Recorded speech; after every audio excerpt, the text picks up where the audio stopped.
mago jogo ma bende nowito ngimagi e ng'anyo mano mar kwedo paro mar chik, mano mar omenda, mano mar higa mokalo. Nyakorom Gajwang', kanyalo mana paro ni ng'anyo ma kamano nochako chieng' tarik 18 mano mar dwe mar auchiel. Kata kamano chieng' tarik 25 mano mar dwe mar auchiel higa mokalo. Bende mano neno kanya rowere omonjo od bura maduong' ma pacho ka, okang' ma bende nokelo nek mago mag rowere mopogore opogore ma bende nochiel gi magina. Kinyalo paro David Chege, na nitiere Erikson Mutisia kanyakla kod Eric Shieni. Nyaka sani nonro ma bende otim Nyakorom Gajwang' yango ni rowere moheo 60 nowito ngima mage e kinde ng'anyo makamano. Omiyo kiny makawuono kwatimo rapar mano mar ng'anyo mar higa mar 2024 antiere koda welo ma bende obiro bedo kwasumo godo paro. Bura Nairobi ka antiere gi Ochieng' Gor Minukil, wakili Harakid machiegni nyalo ko thulu mar moso jikwaramoge. Erokamano nya Sharon, Nyakorom Gajwang' komoro mama untie piny mar Kenya ka. Warwako wetwak makawuono ka watimo rapar mar ng'anyo manotimore higa mokalo. Wageno ni kang' chieng' dhi kanyakiti godhiambo to biro bedo ni watimo gimowinjo tim kawuono kod kwe maonge kendo jogo molalo ngimagi. Mano e geno ma wan go. Erokamano ahinya. Nyakorom Gajwang' bende yor lony mar tudruok manyasani mano mar Zoom wadhi bedo kwa tudre gi Salim Odeny Menokil Kamaloka kanyakla kod Seth Okumu ma bende gin jonol siasa. Kan gisekre kanyo Nyakorom Gajwang' gibiro bedo ka gimosowa. Kata kamano e studio mar Roy County ma Kisumu bende wantiere gi Millicent Oucho Otieno ma bende en jalony weche mag arita kwe kod dongruok. Kinyalo mana winja Millicent mana kamano chieng' kachako mna kodi itimo rapar odiochieng' makawuono mano mar ng'anyo mano baga higa mokalo. Nyaka sani diwach nang' kotenre kod ng'anyo mano baga e kinde ma bende piny owacho bende gisani nokumo ng'anyo mane bende itimo kawuono. Ng'anyo mitimo kawuono na ok otamruok mondo kik ji ong'any. En mane giwacho ni owinjo bed procession other than demonstration.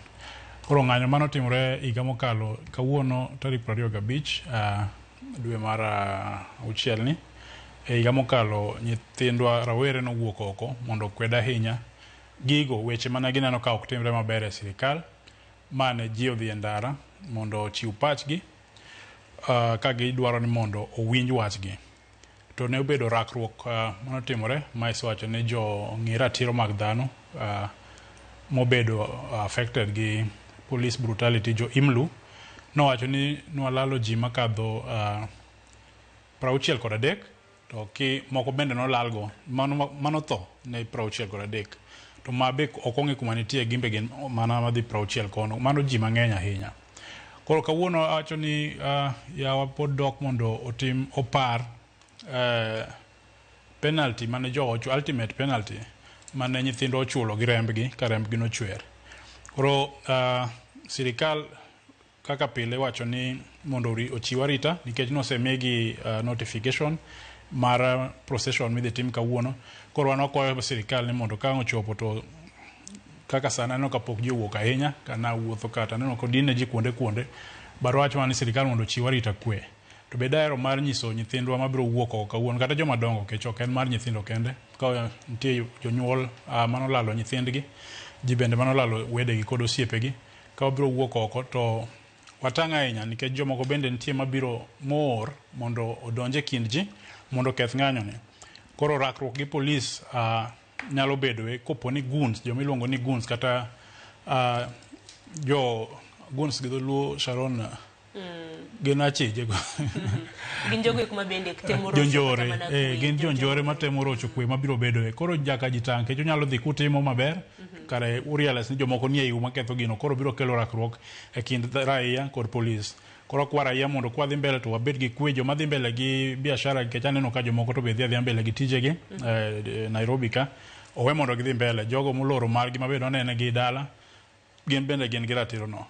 Ting'eno chieng' kinde ma magi duto te timore wang'eni bura Nairobi ka ntiere moko kuom ohende ni mabende olor ang'eni kwa dhi nyime gi twak marwa wadhi bedo kwa tudre gi jafwambo marwa Lide Okeyo nitiere chuny boma ma Nairobi mar mondo bi onyiswa chala mano mar chuny boma ma Nairobi. Kata kamano king'iyo achiel kachiel matimore sani kanisa mano mar Holy Family Basilica ineno kanyo jatenda duond bura mar Wiper Kalonzo Musyoka otelo ne jotelo mopogore opogore kanyo ka bende gitimo rapar mago mag jogwek ma bende lalo ngima gi higa mokalo. En bende noseloso kanyo sani neno kanyo ka gitero maua gin gi bendera kanyo hikini mamoko. Aneno ka jotelo mar kweth mag jogo mapingo sirikal kotelne gi wakili Kalonzo Musyoka kod wakili be achako aneno kanyo Eugene Wamalwa gi joma moko mosewuok oko mondo otim rapar ma kawuono. Mano en gima ber ka jotelo nyalo wuok oko mondo opar nyithindgi. To aneno ni kata mana sirikal gin be kopo ni nyithindogi litnegi adier, gin be ne giwuok awuoka oko. Ok en gima wene joma pingo kata joma balo gi sirikal kende, mondo wabed kamoro achiel kwa paro tho mane nyithindo thogo e higa mokalo to gi jogo manolal. Tineno ko wene jogo mapingo sirikal kendo chal ka gima sirikal kare ne mor gi tho mar nyithindo manolalo ngimagi e higa mokalo. Koro gima opposition otimono to ber, kendo nawinjo ka gikwayo ni mondo joma wuok oko bi gi kwe, ginyalo ting'o mana bendera, samoro gi pi ma ginyalo modho, to kik gibi gi gige tulo. Giwacho ni kapo ni jomoko donjo kanyo gi gige tulo, to mago jok ma ok gin go. Koro apani gima dhi mbele sani to ber, kendo aneno ka kwe po nitie, gimbe giting'o gige onge ng'ama interfere gi ng'ato.